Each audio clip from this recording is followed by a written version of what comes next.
You don't want to spend all of this time, spend all of this money creating a product you're not actually going to be able to sell in really valuable markets for you. There are 1.5 million companies in China. The Chinese market very quickly moved its way up to the second largest medical market in the world, and it is showing no signs of slowing down. When I'm talking to a lot of Chinese companies in Medtech areas, I get the feeling that a lot of companies, they are not ready to get to a US market or European market. We always say cybersecurity should be considered from design to disposal of the product, the entire life cycle.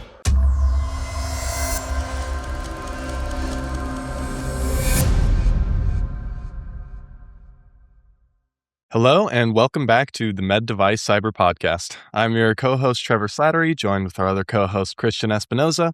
And today we have a very special guest, William Jin. We're going to dive into talking about some of our typical North Star with cybersecurity, and then looking a little bit into some of these differences that we see between the US market as well as the Chinese market. Now, before we dive in too far, I'll turn it over to you, William, to give a little bit of an introduction of yourself, a bit of background, and then we can jump right in.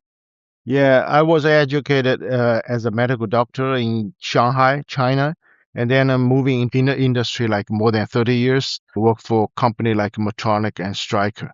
So right now I'm pretty much focused on helping the overseas outside of China Medtech companies, especially innovative product into China market, as well as support the Chinese Medtech companies if they are willing to go abroad. Awesome. So you're helping kind of both directions. Chinese companies trying to get to United States, as an example, and U.S. companies trying to get in the Chinese market. Is that correct? Yes. I start with helping the overseas get into China market, but now there are more and more Chinese companies. They are finding the way to go to U.S. and the Europe market. But I find the latest data from the China statistic data. The Chinese export to Europe and the US, the data actually to North America is decreased in year 2025 versus 24, decreased like 5%.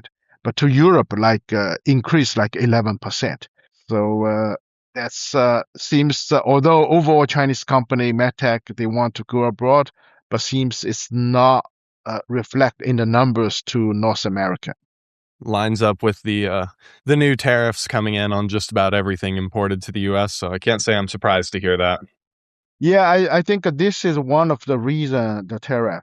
But I still, when I'm talking to a lot of Chinese companies in medtech areas, I get the feeling that a lot of companies, they are not ready to get to a U.S. market or Europe market.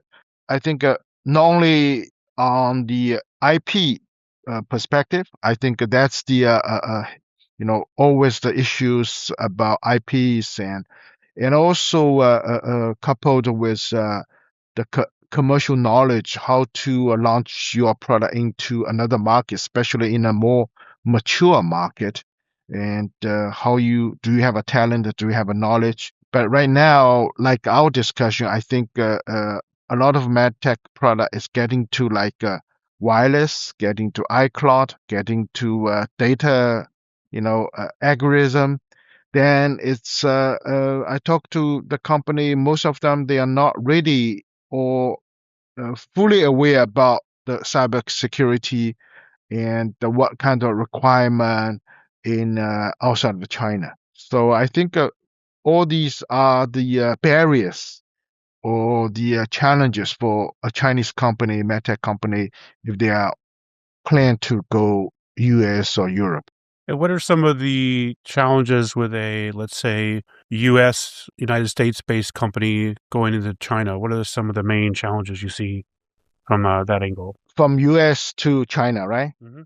On the medtech side, I think the normal factors will be like you understand the local market, you have a local talent, and also the registration time is much longer than in US and Europe. It takes like 3 to 5 years based on your category, 2 or 3. Most recently, I feel I have 2 cases about the data because, for example, some of a medtech product, they are developed under Google platform. Mm-hmm. So all the other associates, they are built up on the Google platform. But Google platform is not allowed in China market. It's not allowed by the Chinese government. So this product, they cannot sell the similar, exactly same product in China market because the Google actually not allowed. And then you need to develop everything from scratch. Only from some local like Alibaba or Amazon may be available. So you need to do everything from scratch. So this is the biggest challenge for that particular company because they are using algorithm, collect the data.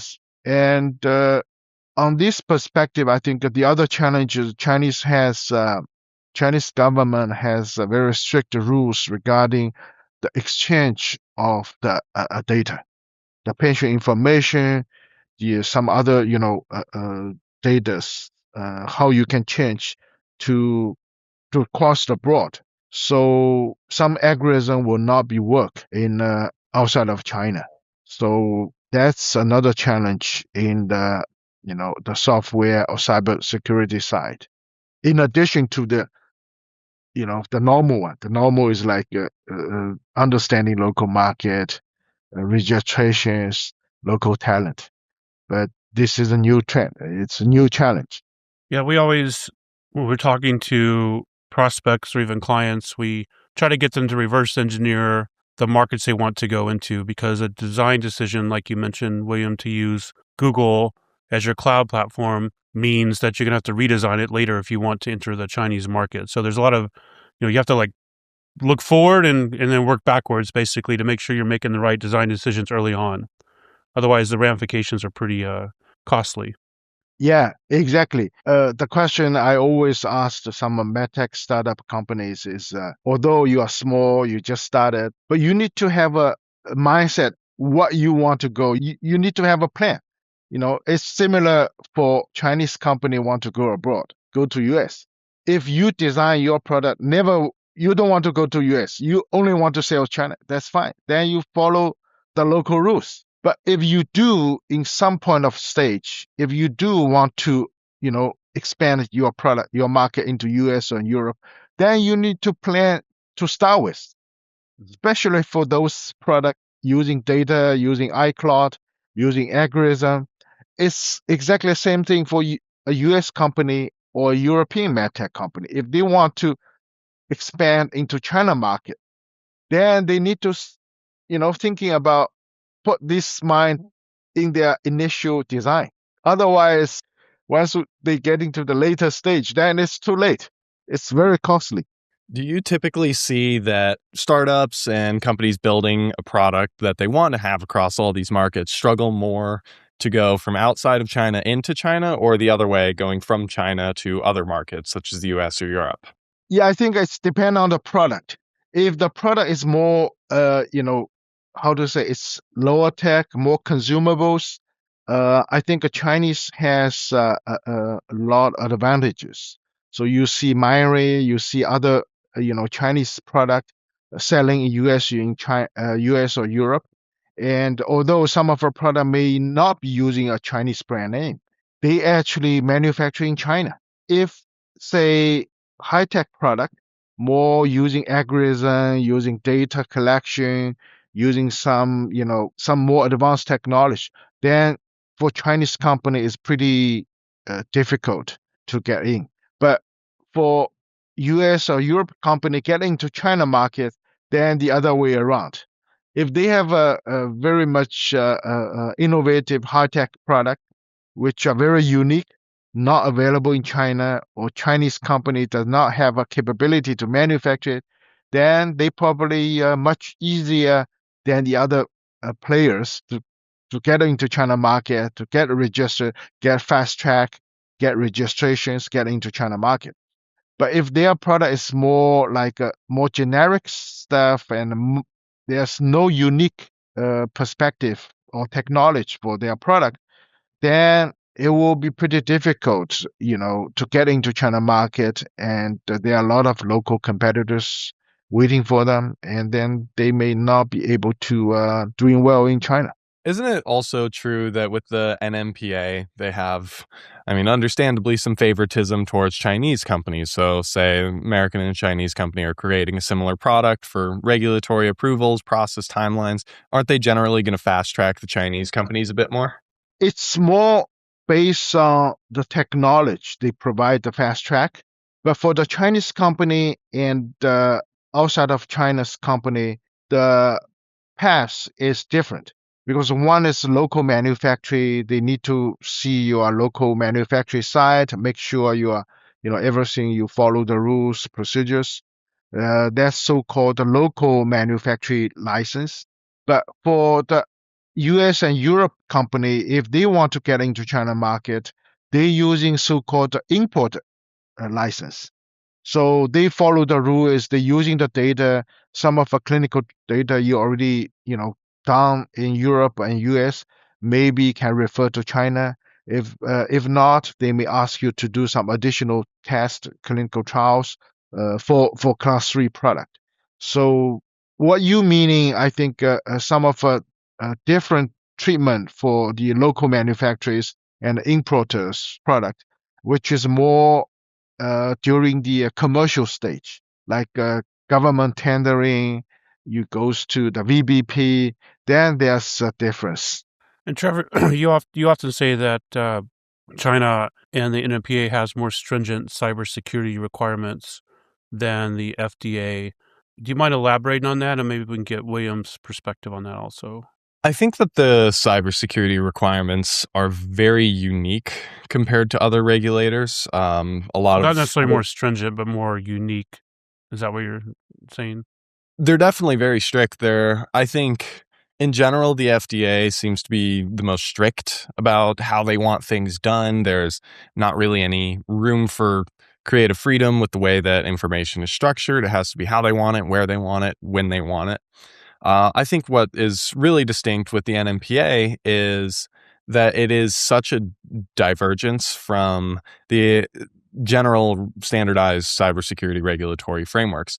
And part of that is compliance with Chinese cyber law. There are a lot of, physical requirements, like William was mentioning. You can't use Google Cloud, for an example. You might have to look for an alternative solution. Certain types of encryption that you have to use in China are disallowed in the US and vice versa. So it is a very different process that you have to follow. That's why we typically say, you're generally going to be building 2 products and preparing 2 regulatory filings if you're going to China. Yeah, exactly. I think for cybersecurity or the data perspective, the Chinese government, a lot of the rules are different from Europe or US. I believe they have other concerns.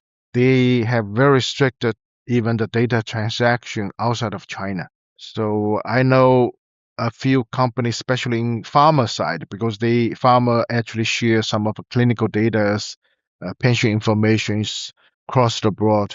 They have been fined many times. Many companies they've been fined for not follow the regulations. So the government tried to very strict on this.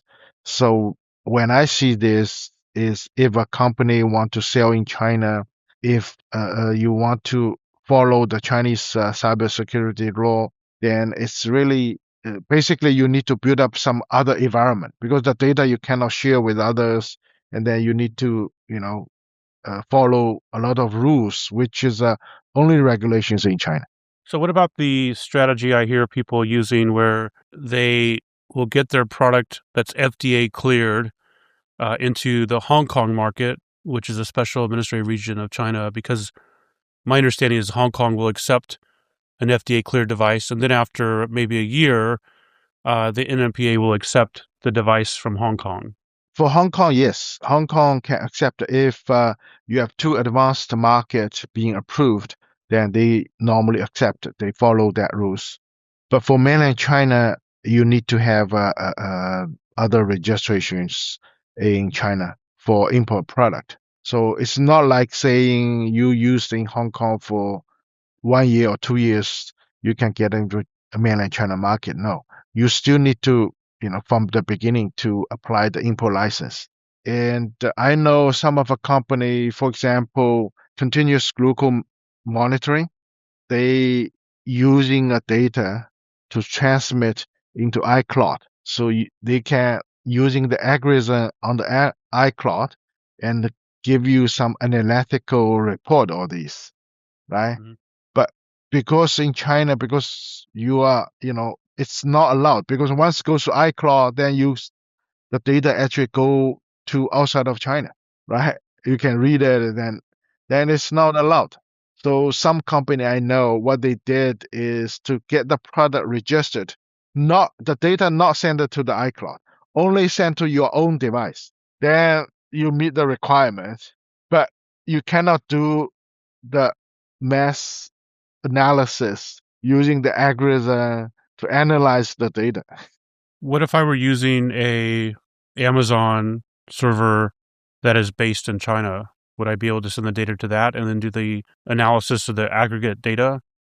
Yeah, that can be done. Okay. So it That needs to can go be China done. instead of Yeah, making a with some decision. other rules. Yes, yes. But the case I mentioned is they use Google, so nothing we can do. We say unless you build up another, algorithm on the Amazon. I think that's part of these really early considerations that's so important. I know earlier, Christian, you mentioned start with your markets in mind and kind of reverse engineer backwards from there. And I think it's such an important way to go about this. I can think of quite a few calls we've had with clients or prospects where we start diving into the process and we say, well, what markets are you looking for? Are you looking just to submit to the US? Are you looking to submit to the US and Europe, maybe adding South Korea? What about China? And I think a lot of manufacturers will give us a response, oh, well, we wanted to start with the US, but we really haven't thought about, if we want to go to China, if we want to do any of these other markets. And I always have to tell them, now is the time to think about that. You don't want to spend all of this time, spend all of this money burning your runway, creating a product that you realize you're not actually going to be able to sell to in really valuable markets for you. And China being the second largest medical market in the world, it's something that a lot of manufacturers just can't afford to ignore. Yeah, it's true. It's true. But one of the thing is what I seen in my entire career is, the rules are changing. I think maybe China, the rules changing more frequently than US, but sometimes US changing more frequently than China.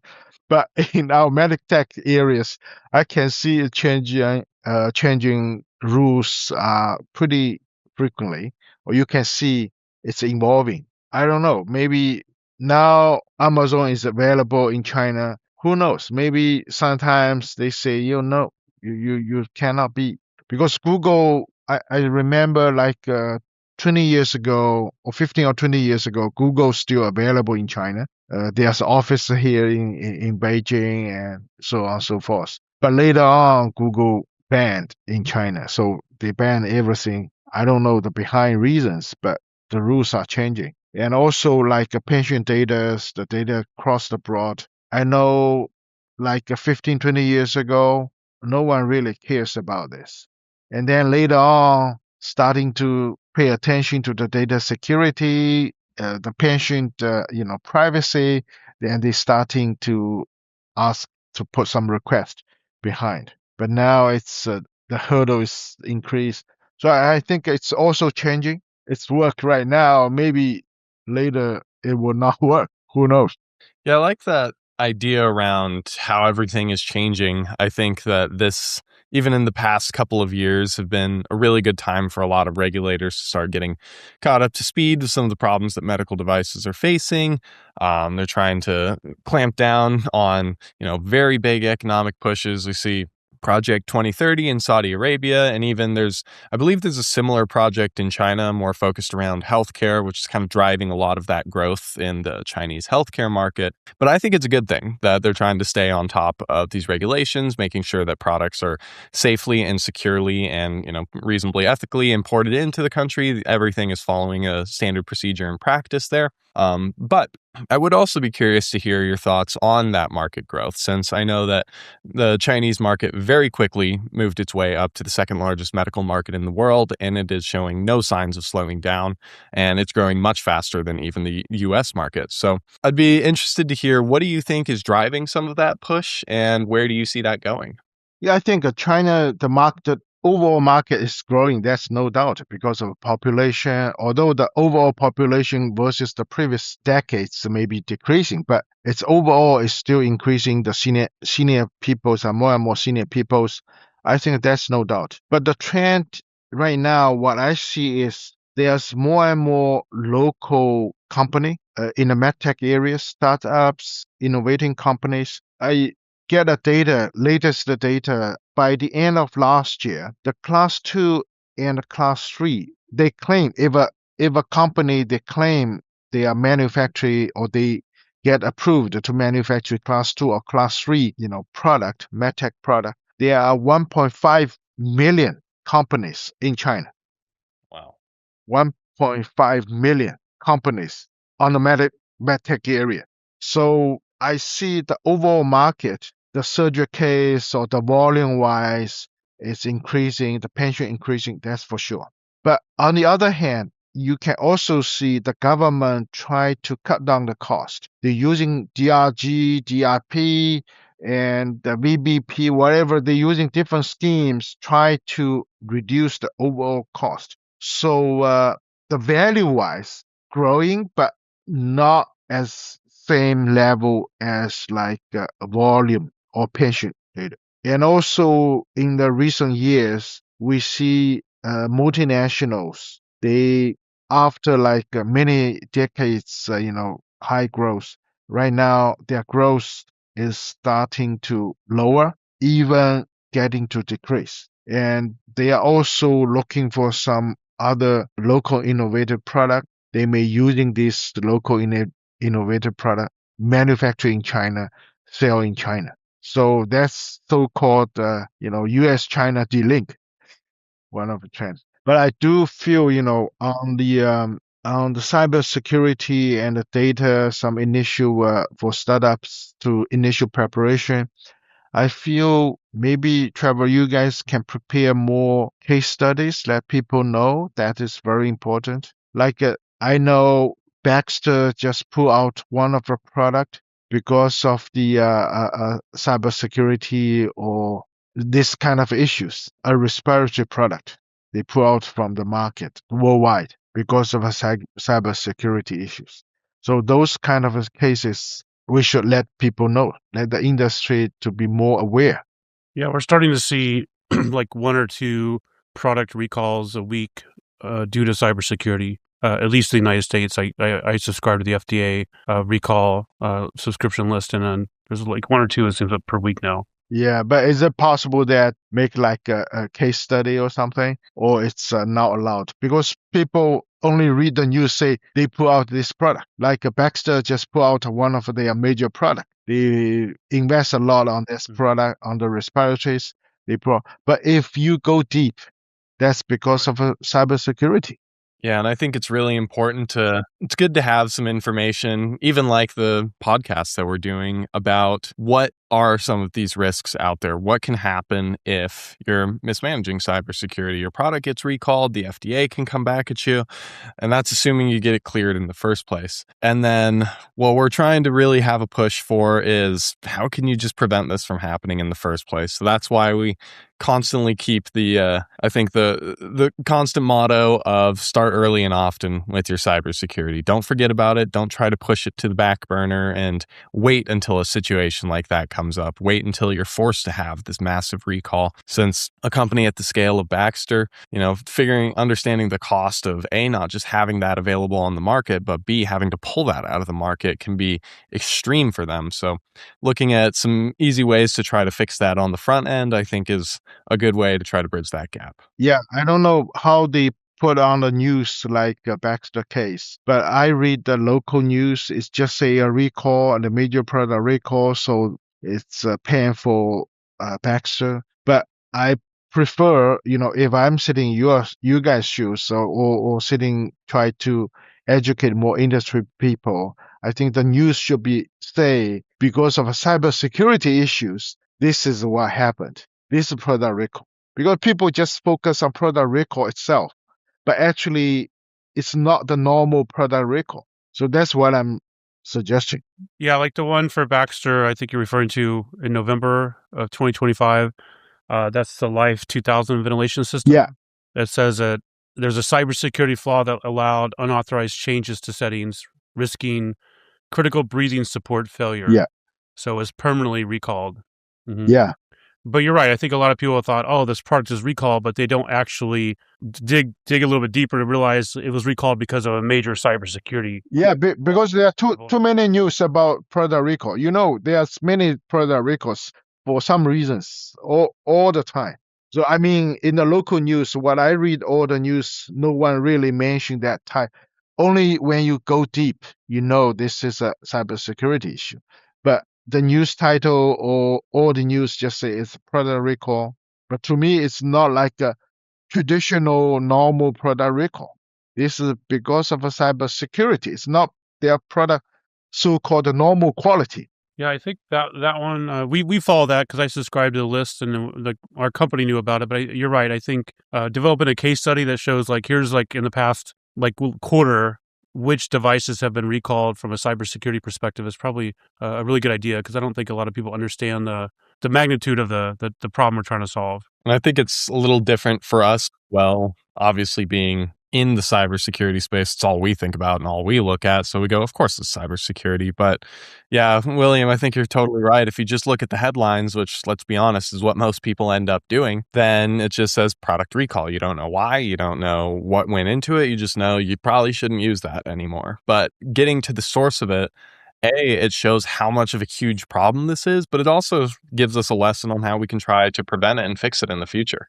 Yeah, but industry people get used to the product recall because there's always some product recalls, big or small, severe or non-severe, or mostly it's quality issue or some patient death, and then the product recalls. For you guys, just particularly for cybersecurity product recall, there are still many cases there. So let people to be more aware about this. I think it's same idea of Christine, your books. It's like initially you mentioned about the vice president Cheney using actually a Medtronic pacemaker. I was in the pacemaker at that time. I know that's a Medtronic pacemaker. And, I also at that time, they have a programming using the telephone line, can programming a normal patient pacemaker parameters. So ultimately, I refused to launch it in China at that time. I say, if you lose the telephone line suddenly broke, then whose liability? At that time, it's not getting to cybersecurity issues yet, but still there are some liability issues. Yeah, for sure. Well, we're coming up on time here, so I like to kind of go around the room, the virtual room, and ask for last-minute words of wisdom or words of advice to MedTech innovators or anyone listening to the podcast. And I'll start with you, Trevor, and then go over to you, William. You got to say something new, Trevor. Well, I think I'm going to steal your new one, and that is start with your markets in mind and work backwards from there. And this is especially important if you're looking at markets such as the Chinese market with really unique requirements. I think that a lot of manufacturers get into the mindset of, well, let's just make something and then we'll try to, tweak it, get it through this regulatory process. But you can be going in a completely wrong direction than what can be effective for you. So understand where you're going and then try to build the roadmap to get there. Yeah, even like a simple which cloud provider are we using decision would affect your viability in the Chinese market, yes. Because at the beginning, picking Azure over GCP isn't going to be as major of a shift as migrating from GCP over to Azure. What about you, William? Any last-minute words of wisdom? Yeah, just for me, is being in the industry for such a long time, I think the industry people need to be fully aware of the importance of cybersecurity. And there will be more and more innovative product in MedTech areas linked with cybersecurity. And if you want to manufacture an innovative product in that area, please start thinking early, plan early enough, and focus on cybersecurity. Otherwise, it will cost you tremendous resources and monies later on. So that's my takeaway for this cybersecurity topic. Yeah, it's good to hear that your perspective is the same as ours. We always say cybersecurity should be considered from design to disposal of the product, the entire life cycle. And I would second what Trevor says about reverse engineering. He stole my saying, I guess. I always talk about reverse engineering the markets you want to get into. So that's extremely important. And we'll wrap up here. So thanks for tuning in. Thanks, William, for being a guest on the Med Device Cyber Podcast. And thanks, everyone. And we hope to see you on the next one. Okay. Thank you. Let's see you next time.